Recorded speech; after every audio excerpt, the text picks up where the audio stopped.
Guys, मैं स्वाति एक बार फिर से स्वागत करती हूँ आप सबका मेरे चैनल पर। आज हम डिस्कस करेंगे कि कुर्ते का परफेक्ट मेजरमेंट आप कैसे लें और उसको कैसे आप किसी अपनी कॉपी पे या जिसमें भी आपको नोट डाउन करना है पेपर पे, आप उसको कैसे नोट डाउन कर सकते हैं। जैसे मैं नोट डाउन करती हूँ एज इट इज आपके साथ वैसे ही मैं शेयर करने वाली हूँ। और उसी के साथ साथ मैं आज आपको ये भी बताने वाली हूँ कि जो कुर्ते में छोटी छोटी प्रॉब्लम होती है, जैसे कुर्ता आपका बना होता है, पीछे हिप का पार्ट आपके कुर्ते से बाहर हल्का सा दिखता रहता है, तो वो छोटी छोटी प्रॉब्लम क्यों होती है, क्यों यहाँ पे कुर्ते में फिटिंग अच्छी नहीं आती है या आर्म होल बड़ा क्यों कट जाता है, वो छोटी छोटी सारी प्रॉब्लम हम डिस्कस करने वाले हैं। तो वीडियो को स्किप मत कीजिएगा और पूरा देखिएगा। तो चलिए स्टार्ट करते हैं। तो यहाँ पे मैंने नाम लिख लिया है। तो पहले जैसे हमने ब्लाउज में आपको बताया था, यहाँ पे नेम हो गया। यहाँ पे कुर्ते की आप लेंथ लिखेंगे, शोल्डर, क्योंकि कुर्ता बना रहे हैं तो शोल्डर डेफिनेटली कोई भी नेक बनाए शोल्डर का माप लेना बहुत ही ज़्यादा ज़रूरी होता है, ठीक है। यहाँ पे ब्रेस्ट का माप लेना है, वेस्ट का माप लेना है और यहाँ पे सीट का माप लेना है। सीट का माप मतलब आगे और पीछे का पूरा हिप का साइज पूरा नाप करके यहाँ पे सीट का माप लेना है। जब मैं नाप लूँगी तो आपको पूरा डिटेल में समझा दूंगी। फिर हमें वैसे ही स्लीव का नाप लेना है, मसल्स लेनी है जो हमारी मतलब बाइसेप होती है, फिर आर्म होल का माप लेना है और यहाँ पे राउंड स्लीव जो 3/4 रखना है तो उसकी राउंडिंग कितनी रखनी है। और जब ये राउंडिंग की माप लूँगी तो उस समय मैं आपको कुछ डिटेल और भी बता दूंगी, इसलिए वीडियो को पूरा देखिएगा। आगे का नेक का माप लेना है, पीछे बंद रखना है तो बंद, अगर आपको पीछे भी डीप नेक रखना है तो वहाँ भी आप नाप ले सकते हैं। तो यहाँ पे फ्रंट और बैक दोनों आ जाएगा। तो पहला हो गया ये फ्रंट और दूसरा हो जाएगा ये बी और ये हो गया बैक, ठीक है। यहाँ पे कट का निशान लेना है, कट का माप लिया जाता है। कभी कभी क्या होता है, किसी को नीचे कट पसंद होते हैं, किसी को ऊपर कट पसंद होते हैं। तो जैसे जैसे माप लूँगी वैसे वैसे आपको डिटेलिंग बताऊँगी। तो चलिए शुरू करते हैं। यहाँ पे को लिया हुआ है और इससे ही मैं आपको बताऊंगी कि आप कुर्ते की माप कैसे ले सकते हैं। सबसे पहले फीता ले लेना है, शोल्डर पे रखना है और नीचे आ जाना है जितना लंबा आपको मतलब कुर्ता चाहिए। मोस्टली कुर्ता 22 इंच का बनता है, बहुत ज़्यादा हाइट होती है तो 44 का बनता है। और उससे ज़्यादा अभी बीच में नायरा कट वगैरह चला था तो वहाँ पे हाइट थोड़ी ज़्यादा हो जाती है। तो नीचे तक लाना है, जिसको जितनी हाइट चाहिए उतनी हाइट का आपको कुर्ते को माप लेना है और यहाँ पे हाइट का नाप लिख देना है। तो हमने यहाँ पे मान लिया है 33 इंच। शोल्डर पे फीता रखना है, पूरा शोल्डर से नीचे लाना है और यहाँ पे जो मैंने हाइट लंबाई का लेंथ का माप लिखा है यहाँ पे हमें लिखना है 33।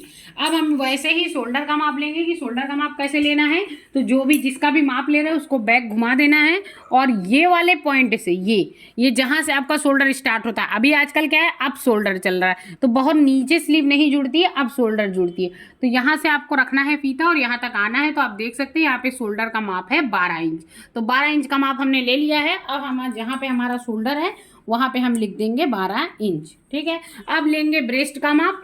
तो फ्रंट पे पहले घुमा लेंगे और यहाँ से हम लगाएंगे फीता ऊपर में, जैसे हम ब्लाउज का माप लेते हैं ना वैसे। लेकिन एक चीज़ यहाँ पे ध्यान रखिएगा, जो ब्लाउज का माप होता है वो कट टू कट होता है, मतलब उसमें जरा सी भी लूजिंग नहीं दी जाती, 1-2 पॉइंट की लूजिंग दी जाती है, पर इसमें 1 इंच की या आधा इंच के आसपास आप लूजिंग दीजिएगा। तो यहाँ पे आप देख सकते हैं इनका ब्रेस्ट है 25 इंच। तो यहाँ पे मैंने ब्रेस्ट का माप लगा लिया है 25 इंच।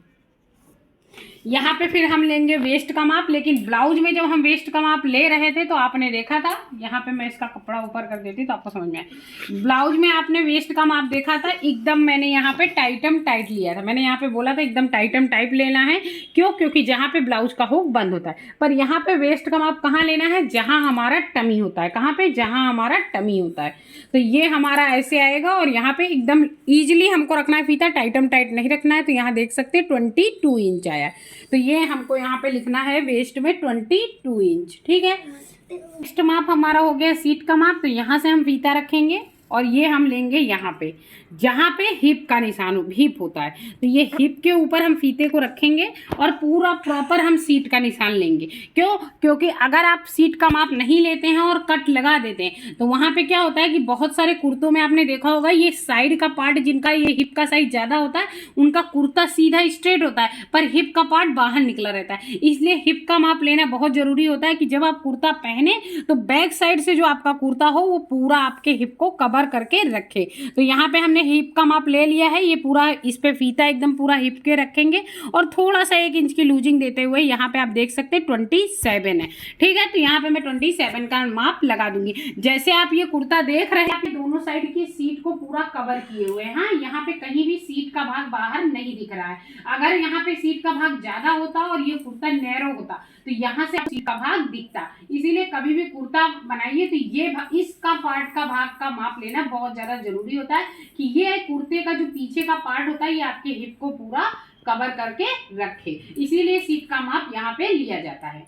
मैंने इनके हिप का माप लिया है 20, यहाँ पे मैंने सीट के आगे लिख दिया है 27, इसलिए सीट का माप लेना बहुत ज़्यादा इंपॉर्टेंट होता है कुर्ते में। अगर आप सीट का माप नहीं लेते हैं तो जो हम कुर्ते के ऐसे करके फिटिंग लगाते हैं एक कर्व में, वो फिटिंग का जो यहाँ पे चौक के पास आके सिलाई रुकती है, ये जो सिलाई होती है, जैसे कुर्ता हमारा ऐसे होता है ना साइड की फिनिशिंग, जैसे मान लीजिए ये आपका हो गया हाथ का और ये आ गया आपका नेक, ठीक है, ये दोनों पार्ट हुए आपके। तो ये जो फिनिशिंग आती है आर्म होल के पास से ये नीचे जहाँ तक सिलाई होती है, तो ये जो पार्ट, ये जो दो पॉइंट होते हैं, दोनों की सिलाई एकदम बराबर होती है और इस जगह पे जो ये दोनों पार्ट जुड़ते हैं यहाँ पे आपका सीट का माप आता है। फिर ये कुर्ते की ए लाइन की ये कटिंग आती है। ये जितना मतलब जैसे हिप का भाग ज़्यादा है तो वैसे वैसे ये पूरा आता है, ठीक है। अगर हिप का भाग कम है तो वैसे ही आप स्ट्रेट कट में इसको कट कर सकते हैं, लेकिन ये कटिंग जो होती है स्ट्रेट कट में, उसके बाद आपको हिप के पार्ट का ध्यान रखना पड़ता है। नहीं तो अगर ये ज़्यादा नैरो हो जाता है तो साइड से यहाँ से आपका हिप का भाग दिखने लगता है। इसलिए ये जो पॉइंट है ये नाप लेना बहुत ज़्यादा ज़रूरी होती है। तो आई होप सो आपको समझ में आ गया होगा, मैंने यहाँ पे स्केच करके भी आपको समझाया है। हम यहाँ पे स्लीव का माप लेंगे। स्लीव का माप हमको वैसे ही लेना है जैसे हमने ब्लाउज का लिया था, लेकिन यहाँ पे 99% लोग 3/4 कुर्ते में स्लीव बनवाते हैं। तो 3/4 बनवाते हैं तो 13 इंच, एल्बो बनवाएंगे तो सेम ब्लाउज की जैसा ही होगा जैसा मैंने ब्लाउज का बताया है। अगर आपने हमारा ब्लाउज का वीडियो नहीं देखा है तो आप हमारे चैनल पर जा करके ब्लाउज का वीडियो देख सकते हैं, मैं उसका लिंक आपको डिस्क्रिप्शन बॉक्स में दे दूँगी, ठीक है। तो यहाँ पे हमने ये ले लिया है 3/4 का, तो 3/4 हो गया हमारा। यहाँ पे छोटी बच्ची है इसलिए 12 इंच, बड़ा होता है तो 16 या 15 तो छोटा हो जाएगा, 16, 17 और जिसको बहुत ज़्यादा मतलब थोड़ा आगे चाहिए तो 18 तक बनता है। 22 इंच पे फुल स्लीव आ जाती है। मैं रेगुलर बनाती हूँ इसलिए मुझे नाप थोड़ी सी ज़्यादा याद रहती है। तो ये मैंने यहाँ पे ले लिया है 12 इंच, 12 या 12.5, 13 इंच मान लीजिए, चलिए 13 इंच मान लेते हैं। तो ये 13 इंच की लंबाई आ गई।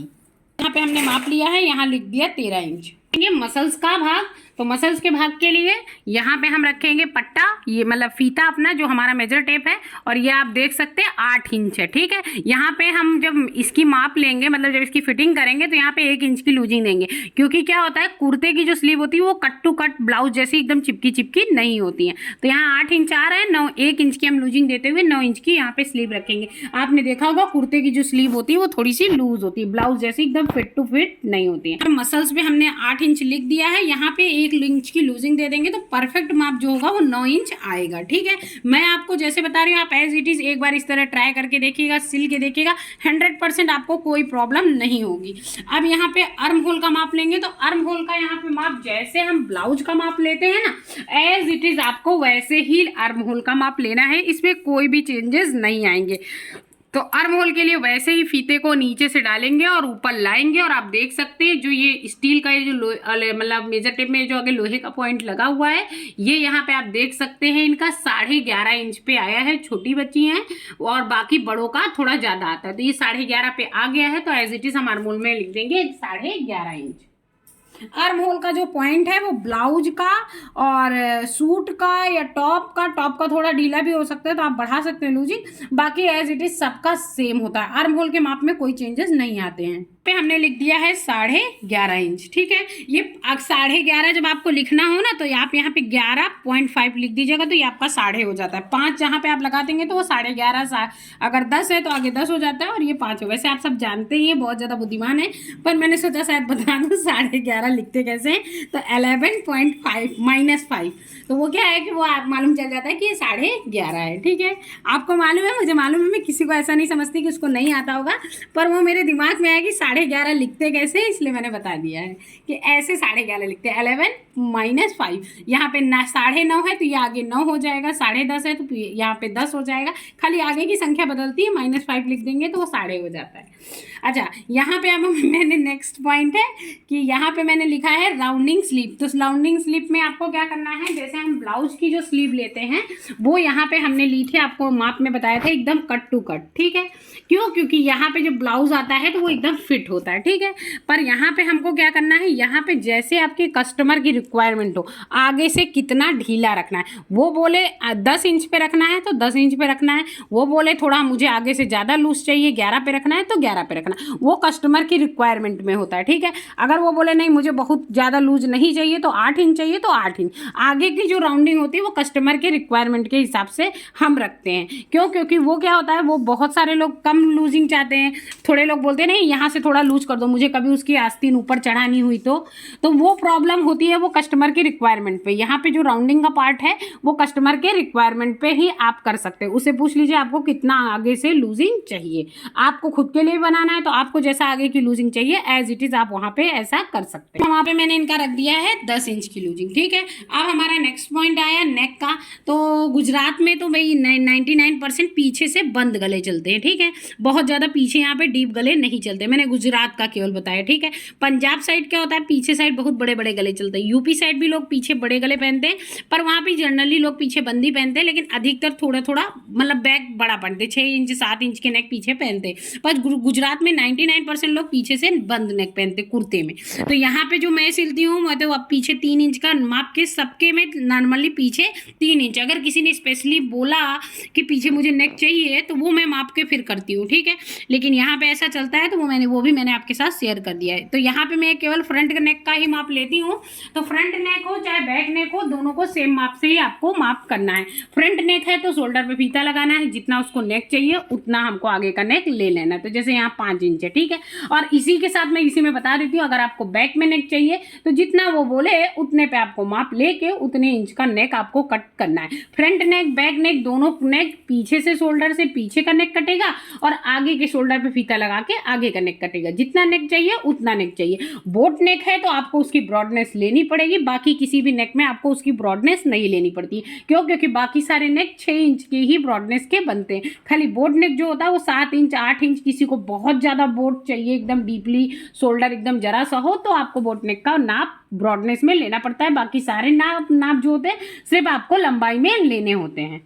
5 इंच यहाँ पे हमने नेक का लिख दिया है 5 इंच। यहाँ पे मैंने आपको बता दिया है, यहाँ पे हमारे यहाँ जो गुजरात में क्या है, मैं गुजरात में रहती हूँ तो यहाँ पे क्या है कि पीछे 3 इंच ही चलता है, तो मैंने यहाँ 3 इंच लिख दिया है। और बैक और फ्रंट का नाप कैसे लेते हैं वो भी आपको मैंने बता दिया है। अब यहाँ पे आप देख रहे हैं मैंने यहाँ पे कट लिखा हुआ है, तो कट क्या है वो भी आपको बता देती हूँ। तो ये आपको लास्ट में कट वाला पॉइंट दिखाया है वो आपको मैं दिखा देती हूँ। जैसे कुर्तों में ये 2 कट होते हैं, ये आगे का पार्ट और ये पार्ट, ठीक है। तो ये पार्ट आपको कैसे लेना है, किसी को ये पार्ट ये जो कट होते हैं किसी को नीचे चाहिए होते हैं, किसी को ऊपर चाहिए। अभी तो प्रेजेंट टाइम में फैशन चला है कि यहाँ तक कट रखते हैं, ब्रेस्ट के थोड़ा नीचे कट रखते हैं।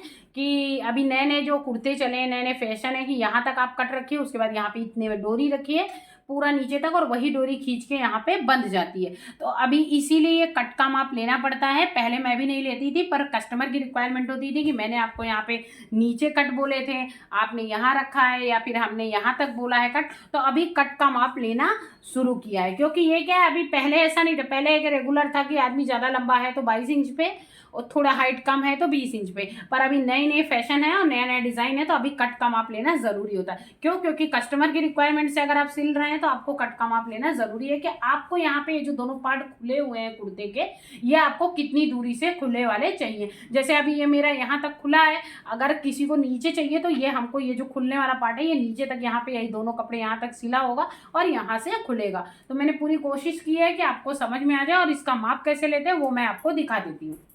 अभी आपको शोल्डर पे रखना है और ये आपको नीचे लाना है, ठीक है, उसके कमर तक। अब वो जो जितना बोले, जैसे ये यहाँ पे 16 इंच आया है, आप देख पा रहे हो ये यहाँ पे 16 इंच आया है। अभी उसको नीचे चाहिए तो आप 17 पे रखो, 18 पे रखो। नॉर्मली हाइट का आदमी है तो 22 इंच आता है, और थोड़ा सा अगर आदमी थोड़ा ज़्यादा छोटा है तो 21 या 20 पे आता है, और बहुत ज़्यादा हाइट है तो 23 इंच तक ही कट आता है, उससे ज़्यादा कट नहीं आता है। फिर जैसा आपका फैशन के हिसाब से कुर्ता हो उस हिसाब से आपको कट रखने होते हैं। पर कट का माप शुरू कहाँ से करते हैं? शोल्डर से। शोल्डर पे फीता रखते हैं और उसके बाद कट का माप लेते हैं। तो यहाँ पे हमने मान लिया है कि ये हमको यहाँ पे 18 इंच का कट रखना है। जैसे हमारे सामने मेरी बच्ची की हाइट है, जो हमने कट का माप लिया है ये हो गया हमारा 18 इंच, मैंने जो 18 इंच लिखा है ये मैंने मेरी बच्ची के हिसाब से लिखा है। कम नॉर्मली हाइट के व्यक्ति होते हैं तो 22 इंच, ज़्यादा हाइट का होता है तो 23 इंच, और बहुत कम हाइट का होता है तो 18, 20 और 19 तक में हो जाता है। तो वो भी आपको कस्टमर से पूछ करके ही लेना पड़ेगा। जैसे हमने स्लीव की राउंडिंग में बताया ना कि आपको कस्टमर की मतलब रिक्वायरमेंट के हिसाब से आगे की स्लीव लूज़ करनी पड़ती है, वैसे ही एज इट इज़ यहाँ पे आपको कट का माप भी कस्टमर की रिक्वायरमेंट से ही रखना पड़ता है। क्योंकि आगे की जो ये हाथ की जो स्लीव होती है, किसी को ज़्यादा लूज चाहिए, किसी को कम लूज चाहिए। क्योंकि क्या है, बहुत सारे लोग बोलते हैं काम करते हैं तो आस्तीन को ऊपर चढ़ाना पड़ता है, इसलिए लूजिंग रखना है, और बहुत सारे लोग बोलते हैं कि नहीं कम ही रखना है, मुझे परफेक्ट फिटिंग चाहिए। तो यहाँ पे आप देख सकते हैं, इसीलिए हमको ये राउंडिंग की नाप और ये कट की नाप कस्टमर के रिक्वायरमेंट से रखनी है। जैसे नेक है, नेक भी कस्टमर की रिक्वायरमेंट से ही रखना पड़ता है, और हाइट जो है वो भी कस्टमर की रिक्वायरमेंट से रखना पड़ता है। तो अगर आपको हमारा बताया हुआ ये पूरा वीडियो समझ में आया हो गाइस, तो प्लीज़ हमारे चैनल को सब्सक्राइब कीजिएगा, और मैंने पूरी कोशिश की है कि आप सबको ये सारी चीज़ें समझ में आई हों। आई होप सो आपको हमारा बनाया हुआ ये वीडियो अच्छा लगा होगा, और जो भी मैंने आपको डिटेल बताई है वो सारी चीजें आपको समझ में आई होंगी। अगर आपकी कोई क्वेरी है या आपको कोई प्रॉब्लम हो रही हो कहीं पे, तो आप हमें कमेंट बॉक्स पे लिख सकते हैं और मैं आपको उसका रिप्लाई जरूर दूंगी। फिर मिलूंगी गाइस एक नए वीडियो के साथ, नए कंटेंट के साथ। तब तक के लिए बाय बाय, जय श्री कृष्ण।